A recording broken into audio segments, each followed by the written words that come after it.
قابل صد احترام حضرات شائقین و شائقات سچا پیغام، السلام علیکم ورحمۃ اللہ وبرکاتہ۔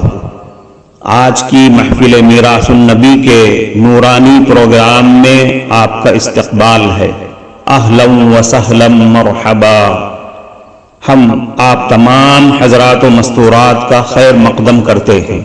محترم حضرات و خواتین، تعلیم کا آغاز ہو رہا ہے۔ سب سے پہلے آداب تعلیم کا لحاظ کرتے ہوئے تعلیم کی طرف متوجہ ہو جائیں۔ پورے دھیان سے سننا، عمل کی نیت سے سننا اور تبلیغ کی نیت سے سننا، یعنی سنی ہوئی باتیں دوسروں تک پہنچانے کے جذبے سے سننا۔ چند خاص آداب تعلیم ہیں۔ امید ہے کہ آپ حضرات ان آداب کا ضرور خیال رکھیں گے۔ جزاکم اللہ۔ بسم اللہ الرحمن الرحیم۔ حضرت عبداللہ ابن مسعود رضی اللہ عنہ سے روایت ہے کہ آپ صلی اللہ علیہ وسلم نے ارشاد فرمایا، سچ بولنا نیکی ہے اور نیکی جنت کا راستہ دکھاتی ہے، اور بندہ سچ بولنے کی کوشش میں لگا رہتا ہے یہاں تک کہ وہ اللہ تعالیٰ کے یہاں سچا لکھ دیا جاتا ہے۔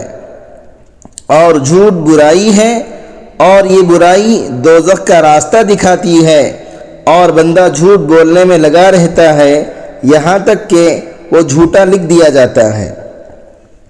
حضرت ابو امامہ رضی اللہ عنہ سے روایت ہے کہ آپ صلی اللہ علیہ وسلم نے ارشاد فرمایا، جنت کے اطراف میں ایک گھر کا ضامن ہو جو حق پر ہونے کے باوجود جھگڑا چھوڑ دے، اور اس آدمی کے لیے جو مذاق اور مزاح میں بھی جھوٹ بولنا چھوڑ دے، جنت کے وسط میں یعنی درمیان میں بیچ میں ایک گھر کا ضامن ہو، اور اس آدمی کے لیے جو اعلیٰ اخلاق کا مالک ہو، اعلیٰ جنت میں ایک مکان کا ضامن ہو، یعنی ایک مکان بنانے کی میں گارنٹی لے رہا ہوں۔ حضرت عبادہ ابن صامت رضی اللہ عنہ سے روایت ہے کہ آپ صلی اللہ علیہ وسلم نے ارشاد فرمایا، تم مجھے 6 چیزوں کی ضمانت دے دو، گارنٹی دے دو، میں تمہیں جنت کی ضمانت دے دیتا ہوں۔ جب بات کرو تو سچ بولو، وعدہ کرو تو پورا کرو، امانت رکھوائی جائے تو اسے ادا کر دو، اپنی شرمگاہوں کی حفاظت کرو، اپنی نگاہیں جھکا کر رکھو اور اپنے ہاتھوں کو روک کر رکھو۔ حضرت ابو بکر رضی اللہ عنہ فرماتے ہیں کہ نبی اکرم صلی اللہ علیہ وسلم نے ارشاد فرمایا، کیا میں تمہیں گناہوں میں سے بڑے گناہوں کے بارے میں نہ بتلاؤں؟ ہم لوگوں نے عرض کیا، جی ہاں اللہ کے نبی، ضرور بتلا دیجئے۔ تو آپ صلی اللہ علیہ وسلم نے ارشاد فرمایا، اللہ کے ساتھ شریک کرنا اور والدین کی نافرمانی کرنا۔ اس وقت آپ صلی اللہ علیہ وسلم تکیہ لگائے ہوئے بیٹھے ہوئے تھے، پھر سیدھا ہو کر بیٹھ گئے اور فرمایا، سن لو جھوٹ بولنا اور جھوٹی گواہی دینا، سن لو جھوٹ بولنا اور جھوٹی گواہی دینا۔ آپ صلی اللہ علیہ وسلم اسی طرح بار بار فرماتے رہے، یہاں تک کہ ہم نے کہا کہ آپ خاموش نہ ہوں گے، یعنی ہم آپ کا مطلب سمجھ گئے کہ بڑے بڑے گناہ ہیں، ہم ان سے بچنے کا اہتمام کریں گے۔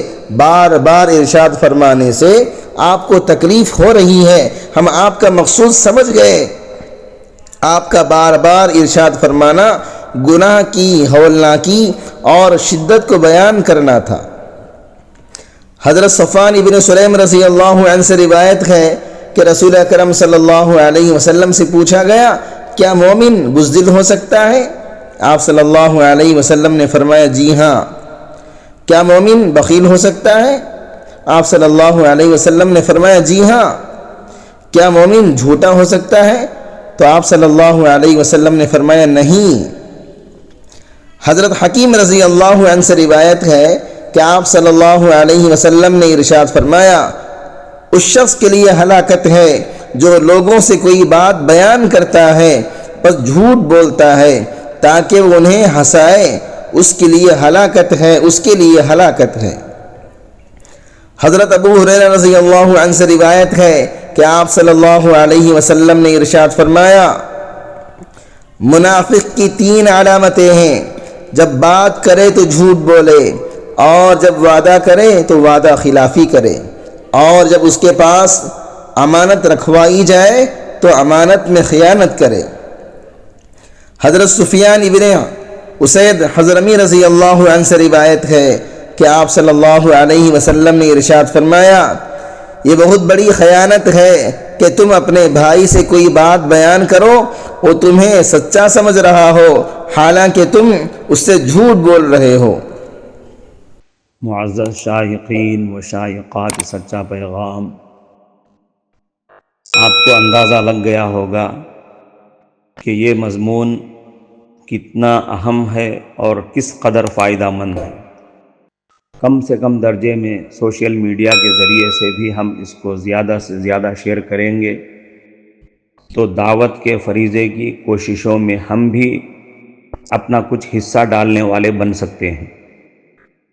لہٰذا زیادہ سے زیادہ اس کو عام کریں تاکہ پوری دنیا کے ہندوؤں کی غلط فہمی دور ہو جائے اور انہیں یہ زمینی حقیقت معلوم ہو جائے، اور وہ اپنے اصل مذہبی لیڈر پیغمبر آخر الزماں حضرت محمد الرسول اللہ صلی اللہ علیہ وسلم کو ماننے پر مجبور ہو جائیں اور کلمہ پڑھ کر آپ کے ساتھ ساتھ وہ بھی جنت میں جانے والے بن جائیں۔